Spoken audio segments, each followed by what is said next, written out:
Hey, what's going on, people? Your boy Man Mike coming at you guys with yet another Atlanta Falcons video. If you're new to the channel, go ahead and hit that subscribe button. Tell your friend to come chat Falcons football with your boy. Also, join the Mad Mike Sports membership, $1.99, $5.99, $9.99, whichever you decide to donate. It will go into making this channel the #1 channel here on YouTube for Atlanta Falcons news. All right, so let's get straight to it, man. First one. All right, the first one in the Atlanta Falcons schedule revealed. It isn't necessarily a prediction. I don't like putting up predictions as far as the the record is concerned, but I will put at the end of the video what my prediction for the season for the Atlanta Falcons will be. But the first one, I think Seattle also has a great team. Pretty good head coach for the most part, Super Bowl winning head coach. So this team, Russell Wilson, don't know what's going to happen with Divisional. Don't know if Seattle defense is going to be that same Seattle defense, but I expect them to be an average defense for the most part. But again, these guys have weapons. They have weapons on the offensive side of the ball. They have weapons on the defensive side of the ball. But I'm going to go with the Atlanta Falcons in this game with a winnable game, just based on the Atlanta Falcons talent. I think the Falcons defense is going to be much better than a lot of people think, so I'm going to go with Falcons with a winnable game there. 2, Dallas Cowboys. All right, I don't know who in the hell will be afraid of the Dallas Cowboys, especially when they don't know who their quarterback is going to be. For the most part, they don't know if they want to give Dak the money that he's asking for. Dak isn't worth that type of money. So it looks like another scenario with Tony Romo. Tony Romo put up good numbers. Dak put up the good numbers. But can these guys win enough to get you to a NFL championship? I don't think so. So I would not give Dak $35+ million.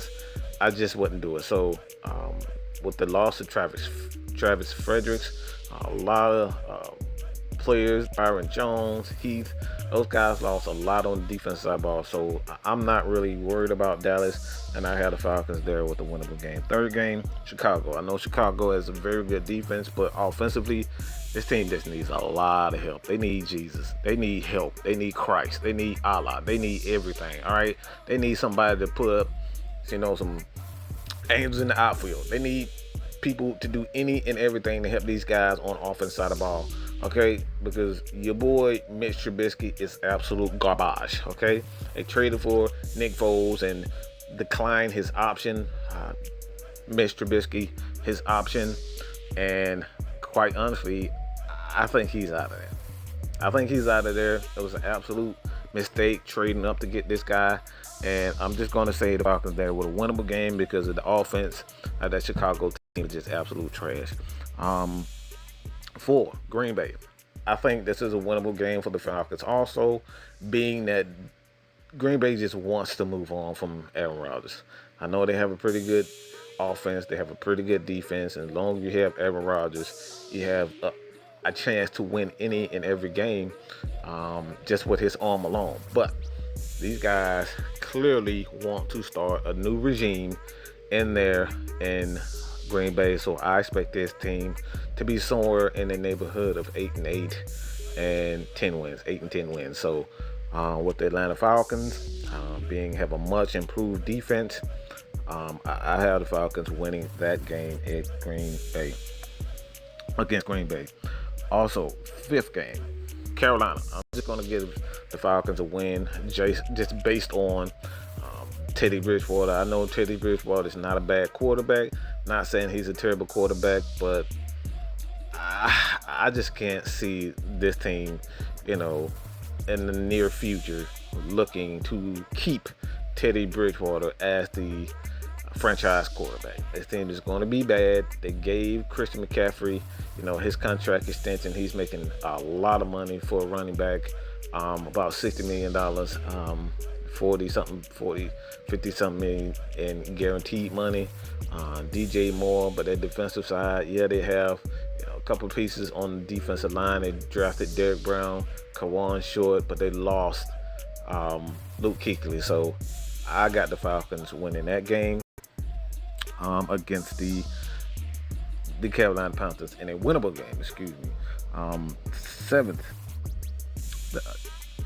Sixth game. Sorry about that. Sixth game against Minnesota. I think this is a wash.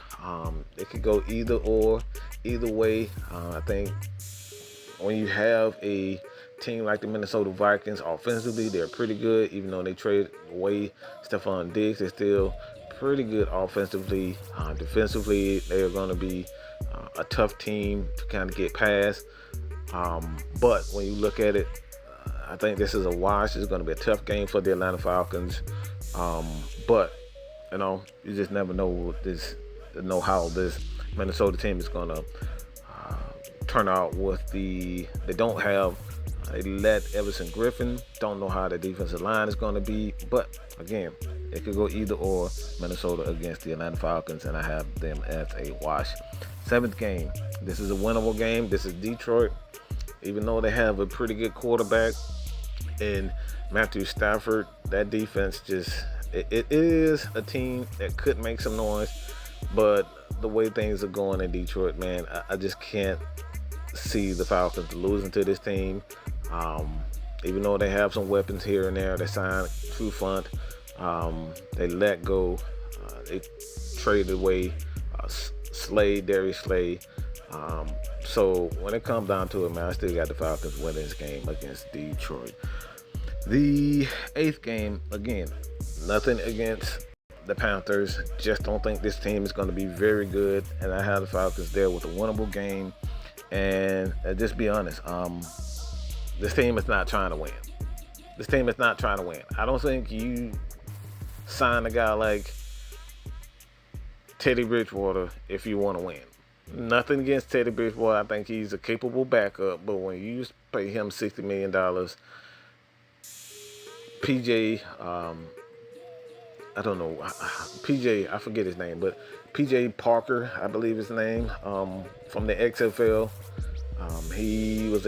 He's a backup. They signed him to a deal, but again, man, I just don't think this team is going to win a lot of games. Even though they have Christian McCaffrey, DJ Moore, pieces on the defensive side of the ball, just don't see this team making any noise in the NFC South against, the competition that is in the NFC South, especially against the Atlanta Falcons. I have the Falcons in a winnable game there. Denver. Just don't think this team is very good. All right. Young quarterbacks going against a much improved Falcons defense. And yes, I said much improved Falcons defense. Just don't see these guys beating the Atlanta Falcons. They've had some pieces here and there that they've lost on the offensive side of the ball. Defensive side of the ball with Derek Wolfe. Offensively, just don't think they're going to be that good. So I got the Falcons there with a winnable game against the Denver Broncos. And the 10th game will be a bye. They come off the bye and play the New Orleans Saints in a wash. This game could go either way. This team, the New Orleans Saints and the Atlanta Falcons, are a very good rivalry. All right, these teams put up numbers against each other. They know each other well, so this game could go either way. We can lose it, we can win it. All right, this is just one of those rivalry games, and everybody know when we play these boys, it's a shootout. It's a shootout. So hopefully the Falcons defense is much better, and they can come in and do what they do, and win for the most part. So got the Falcons against the Saints as a wash. The 12th game against the Raiders. Nothing against the Raiders, but I just don't think this team is going to be very good just yet.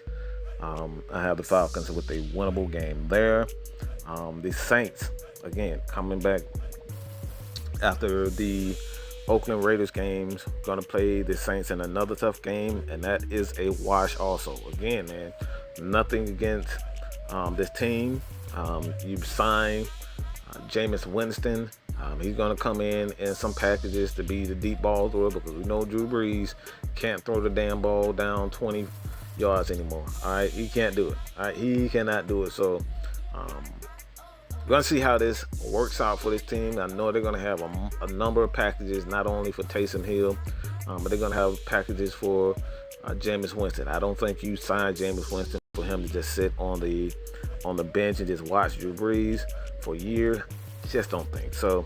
I'm expecting him to come in for a couple of packages and provide something new for the Saints. The 14th game against the Chargers, new regime, new quarterback. Don't think this team is going to be very good. They're going to win somewhere in the neighborhood of 6 to 8 wins this year. I don't think the Falcons could easily kind of handle this team, even though they have very good defensive linemen, get after the quarterback, play okay defense in the secondary, but I just don't think they are as good, as a lot of people think. The Bucks, man, we got old ass Tom Brady at quarterback. Just don't think this team is going to be as explosive as a lot of teams think. I think they're going to be one of those ball control type of offenses, play good defense, and just don't take a lot of shots downfield. Look, Gronkowski is old. He just retired because of injuries. I don't think anyone in their right mind think he's going to come back and be that same dominant players and just take a year off of football. He can come back as a dominant tight end. Just don't see that. Tom Brady's arm is not as big as it once were, and I got the Falcons and the Bucks as a wash. Could go either way. Falcons defense is going to be much improved, so it could go either way with that team, even with Tom Brady as dead arm. Got the Falcons against the Chiefs. Just going to be real, man. The Falcons defense show me something, that they are a top defense. They're going to have to do some major work against the Kansas City Chiefs, and I got the Falcons with the loss with the Kansas City Chiefs. In the last game against the Bucks, again, this is a wash. Both teams they know each other. This is the NFC South. This can go either freaking way. And again, man, this Bucks defense, pretty good defense. Last year, if they can kind of come back as the new team, as the same defense, new quarterback, they're going to be pretty good. But I got the Falcons and the Bucks as a wash, just on principle, being in the NFC South. So let me know what you guys think about this. Leave your comments below. Your boy, man, Mike is out, man. Peace.